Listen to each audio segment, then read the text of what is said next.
আমরা কি তার কাছে এক কাপ চা চাইবো, নাকি আমাদের দুনিয়া পাল্টে ফেলতে চাইব? আলাদিনের প্রদীপের কথা, আলাদিনের প্রদীপে বসা দিলে একটা দৈত্য বেরিয়ে আসে। দৈত্য এসে জিজ্ঞেস করে, কি করতে হবে আমার? এই যে প্রশ্নটা করে, এটার উত্তরে নানাভাবে দেওয়া যায়। বলতে পারে যে আমার জন্য এক কাপ চা নিয়ে আসো, সে চা নিয়ে আসো।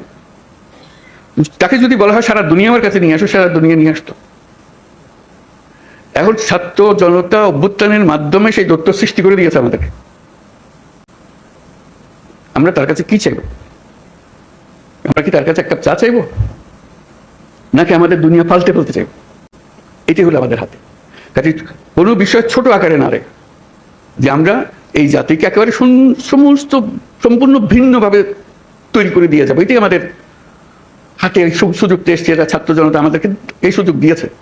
সেখানে ছোটখাটো বিষয়ের মধ্যে আটকে গিয়ে আমরা যেন মূল বড় জিনিস থেকে হারিয়ে না ফেলি।